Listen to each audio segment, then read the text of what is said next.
मुन्ना जो है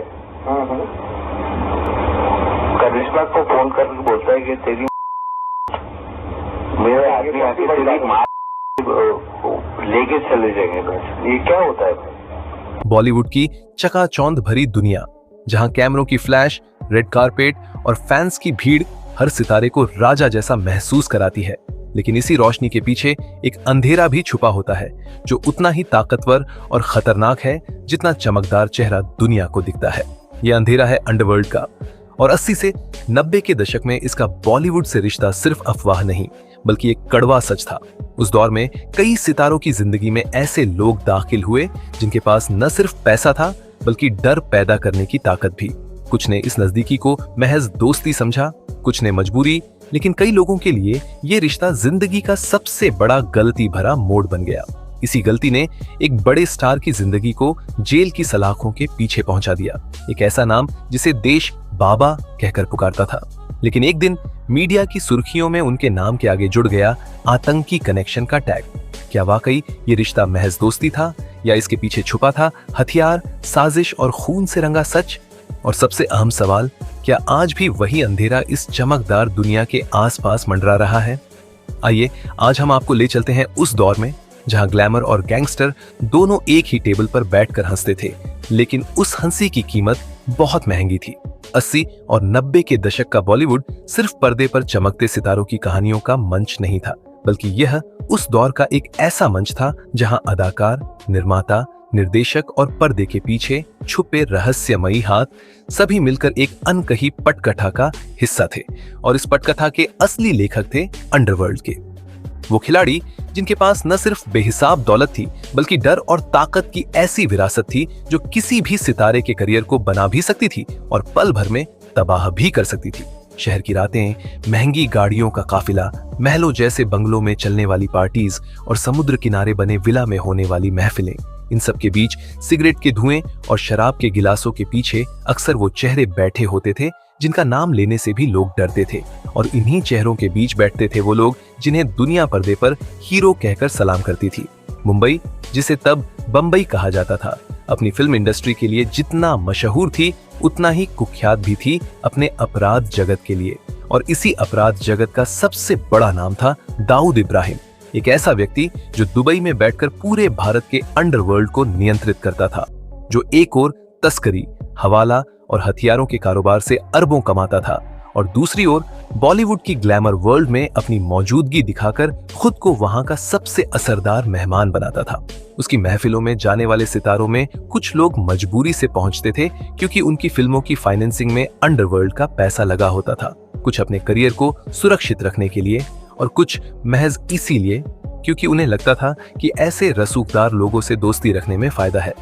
लेकिन इस दोस्ती के पीछे छुपी कीमत का अंदाजा उन्हें तब होता था जब एक मामूली सी गलती उन्हें पुलिस, अदालत और जेल के बीच फंसा देती थी।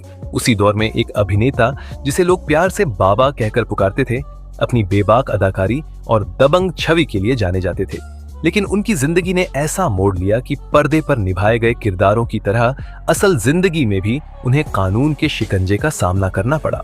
उनकी कहानी शुरू होती है 90 के दशक के शुरुआती वर्षों में, जब एक फिल्म की शूटिंग के सिलसिले में उनका दुबई जाना हुआ और वहां एक ऐसी मुलाकात हुई जिसने उनकी जिंदगी की दिशा बदल दी। मुलाकात थी अंडरवर्ल्ड डॉन दाऊद इब्राहिम से, जो उस समय दुबई में अपनी सल्तनत चला रहा था और जिसके भाई अनीस इब्राहिम को बॉलीवुड सितारों की महफिलों में आने जाने का शौक था। कहा जाता है कि इस पहली मुलाकात में डॉन ने अभिनेता की फिल्मों की जमकर तारीफ की और यहीं से एक रिश्ता शुरू हुआ जो धीरे धीरे दोस्ती में बदल गया। लेकिन ये दोस्ती सिर्फ हंसी मजाक या पार्टी तक सीमित नहीं रही, बल्कि एक दिन ऐसा आया जब ये रिश्ता अभिनेता की सबसे बड़ी मुसीबत बन गया। उस समय मुंबई में माहौल बेहद तनावपूर्ण था। 1992 में बाबरी मस्जिद विध्वंस के बाद शहर में भयानक दंगे भड़क उठे। हिंदू मुस्लिम तनाव अपने चरम पर था, सड़कों पर आगजनी और हिंसा का आलम था। और इस बीच अभिनेता के पिता, जो एक मशहूर अभिनेता के साथ साथ सांसद और समाज सेवी भी थे, दंगा पीड़ितों की मदद कर रहे थे, जिसके कारण उन्हें लगातार धमकियां मिल रही थी। इन धमकियों से परेशान होकर अभिनेता ने सोचा कि परिवार की सुरक्षा के लिए उन्हें कुछ कदम उठाने होंगे, और यहीं पर अंडरवर्ल्ड से जुड़ा एक कनेक्शन उनकी जिंदगी में दाखिल हो गया। फिल्म इंडस्ट्री में उनके कुछ परिचित ऐसे लोग थे जो डॉन से जुड़े थे, जैसे कुछ निर्माता जिनके जरिए उन्हें अवैध हथियार ऑफर किए गए। शुरुआत में उन्होंने मना किया, लेकिन बार बार दबाव और उस समय के हालात ने उनका मन डिगा दिया और एक रात उनके घर पहुंचा हथियारों का जखीरा, जिसमें AK सहस्त्र 56 राइफल्स और हैंड ग्रेनेड शामिल थे। अभिनेता ने ग्रेनेड लेने से इनकार कर दिया, लेकिन 3 राइफल्स घर में रख ली, सोचते हुए कि इससे वो अपने परिवार की रक्षा कर पाएंगे। शायद उस समय उन्हें अंदाजा नहीं था कि ये राइफल्स उसी स्मगलिंग की खेप का हिस्सा थीं, जो कुछ ही महीनों बाद 12 मार्च 1993 के मुंबई सीरियल बम ब्लास्ट में इस्तेमाल होने वाली थी। ये तारीख भारतीय इतिहास के सबसे बड़े आतंकी हमले की तारीख बनी। 12 धमाके, 257 मौतें, 700 से ज्यादा घायल, शहर की अर्थव्यवस्था ठप और हर तरफ डर का माहौल। जांच शुरू हुई और गिरफ्तारियों का सिलसिला चल पड़ा। तभी पुलिस ने अंडरवर्ल्ड से जुड़े उन लोगों को पकड़ा जिनके नाम इस स्मगलिंग में आए थे, और उनकी पूछताछ में एक चौंकाने वाला खुलासा हुआ। अभिनेता का नाम मीडिया में हड़कंप मच गया। अखबारों की सुर्खियां बदल गईं, टीवी चैनलों पर हर घंटे अपडेट आने लगे और लोगों के बीच चर्चा शुरू हो गई कि क्या सचमुच एक सुपरस्टार का रिश्ता अंडरवर्ल्ड और आतंकवाद से हो सकता है। उस वक्त अभिनेता देश से बाहर मॉरिशस में शूटिंग कर रहे थे, लेकिन जैसे ही वो लौटे, एयरपोर्ट पर ही उन्हें गिरफ्तार कर लिया गया। आरोप लगे कि उन्होंने न सिर्फ अवैध हथियार रखे, बल्कि बम ब्लास्ट की साजिश में भी उनकी भूमिका हो सकती है। हालांकि उन्होंने बम धमाकों में किसी भी तरह की संलिप्तता से इनकार किया और कहा कि हथियार उन्होंने सिर्फ अपने परिवार की सुरक्षा के लिए रखे थे, लेकिन कानून ने उनकी दलील को पूरी तरह स्वीकार नहीं किया। जांच में साबित हुआ कि हथियार अंडरवर्ल्ड की उस खेप का हिस्सा थे जो आतंकियों तक पहुंचनी थी, और भले ही वो साजिश में शामिल न रहे हों, लेकिन अवैध हथियार रखने का दोष उनसे नहीं हट सका। इस पूरे मामले ने बॉलीवुड और अंडरवर्ल्ड के रिश्तों पर एक बार फिर रोशनी डाल दी। कैसे उस दौर में फिल्मों की फाइनेंसिंग से लेकर सितारों की सुरक्षा और यहाँ तक कि उनके करियर के फैसलों में भी अंडरवर्ल्ड की पकड़ थी, और कैसे एक गलत कदम या गलत दोस्ती किसी की जिंदगी को बर्बाद कर सकती थी। अभिनेता के लिए ये मामला सिर्फ कानूनी लड़ाई नहीं था, बल्कि एक इमेज की लड़ाई भी थी, जहां उन्हें साबित करना था कि वो अपराधी नहीं है, और ये कि उनकी गलती महज हालात के दबाव में लिया गया एक गलत फैसला थी। लेकिन कानून की नजर में गलती होती है, चाहे उसके पीछे की मंशा कुछ भी हो। इस केस की गूंज कई सालों तक रही और इसने फिल्म इंडस्ट्री के उस छिपे चेहरे को भी सबके सामने ला दिया जिसे अक्सर पर्दे के पीछे रखा जाता था। ग्लैमर और क्राइम का वो गठजोड़ जिसने कई सितारों को अपनी चमक में फंसाकर अंधेरे में धकेल दिया, और जिसकी परछाई आज भी कई लोगों के जहन में बाकी है। अभिनेता की गिरफ्तारी के बाद जिस तरह माहौल बना, वो सिर्फ एक कानूनी मामला नहीं, बल्कि एक राष्ट्रीय बहस का मुद्दा बन गया था। एक तरफ पुलिस और जांच एजेंसियां थीं जो दावा कर रही थीं कि उनके पास ठोस सबूत है, दूसरी तरफ उनके फैंस और फिल्म इंडस्ट्री के कई लोग थे जो मानने को तैयार नहीं थे कि बाबा जैसा इंसान किसी आतंकी साजिश में शामिल हो सकता है।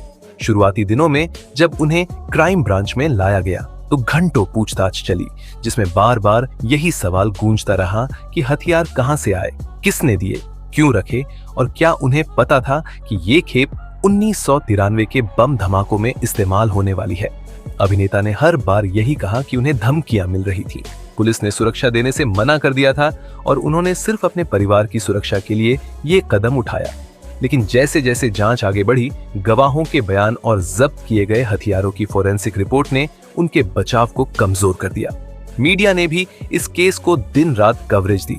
अखबारों में उनकी तस्वीरें हथकड़ियों में छपी, टीवी चैनलों पर एक्सपर्ट पैनल बहस करने लगे और हर दिन नए खुलासे सामने आने लगे, जिनमें कई बार सच्चाई और सनसनी के बीच की रेखा धुंधली पड़ जाती थी। इस दौरान फिल्म इंडस्ट्री भी बंट गई। कुछ लोग खुलेआम उनके समर्थन में बोले, ये कहते हुए कि उन्हें फंसाया जा रहा है, जबकि कुछ ने चुप्पी साध ली ताकि उनका नाम भी इस विवाद में न घसीटा जाए। केस अदालत तक पहुंचा और यहां से शुरू हुई एक लंबी कानूनी लड़ाई, जिसमें अभियोजन पक्ष ने हथियार बरामदगी, गवाहों के बयान और अंडरवर्ल्ड से कनेक्शन के सबूत पेश किए, जबकि बचाव पक्ष ने दलील दी कि उनका मुवक्किल आतंकवादी नहीं बल्कि हालात का शिकार है। इस कानूनी लड़ाई में साल दर साल गुजरते गए और इस बीच अभिनेता को जमानत भी मिली, लेकिन उनका पासपोर्ट जब्त कर लिया गया, जिससे वो विदेश जाकर शूटिंग नहीं कर सकते थे। कई फिल्मों की शूटिंग बीच में अटक गई निर्माताओं को करोड़ों का नुकसान हुआ और उनके करियर पर एक बड़ा दाग लग गया। 2006 में टाडा कोर्ट ने बम धमाकों की साजिश के आरोप से उन्हें बरी कर दिया, लेकिन आर्म्स एक्ट के तहत अवैध हथियार रखने का दोषी ठहराया और 6 साल की सजा सुनाई, जिसे बाद में सुप्रीम कोर्ट ने 5 साल कर दिया। फैसले के बाद जब उन्हें पुणे की यरवड़ा जेल भेजा गया तो वहां की जिंदगी पर्दे के ग्लैमर से बिल्कुल अलग थी।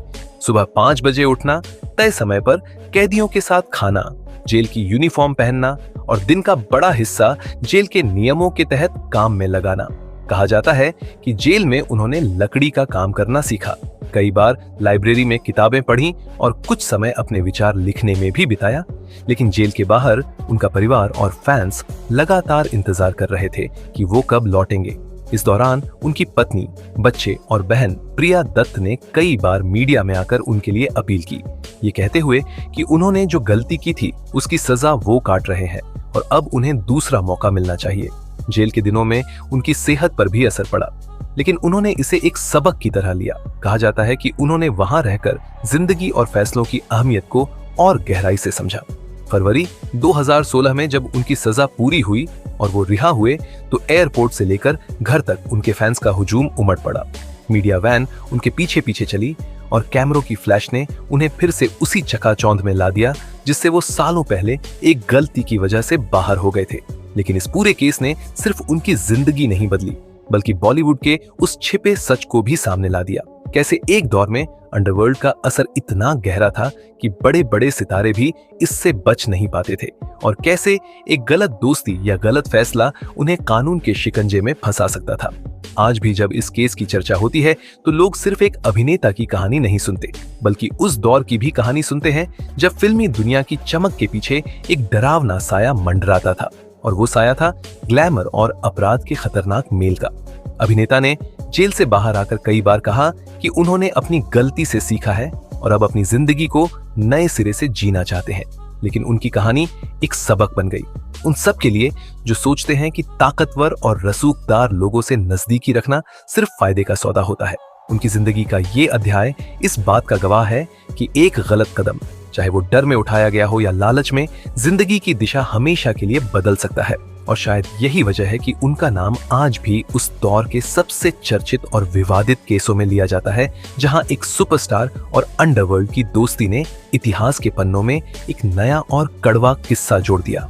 तो दोस्तों, ये थी वो पूरी कहानी जिसने एक सुपरस्टार की जिंदगी को हमेशा के लिए बदल दिया। एक दोस्ती जिसने उन्हें चमक से अंधेरे में और फिर अंधेरे से वापस रोशनी में लाकर खड़ा कर दिया।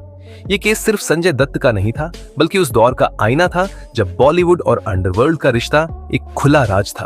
अब सवाल आपसे, क्या आपको लगता है कि संजय दत्त सचमुच हालात के शिकार थे या ये उनकी अपनी गलती का नतीजा था? अपने जवाब हमें कमेंट में जरूर बताएं। अगर आपको ये वीडियो पसंद आया हो तो इसे लाइक और शेयर करें, और ऐसी ही अनसुनी कहानियों के लिए चैनल को सब्सक्राइब करके बेल आइकॉन जरूर दबाएं, ताकि हमारे आने वाले हर नए वीडियो की नोटिफिकेशन आपको सबसे पहले मिले। हम फिर मिलेंगे एक और नई कहानी के साथ।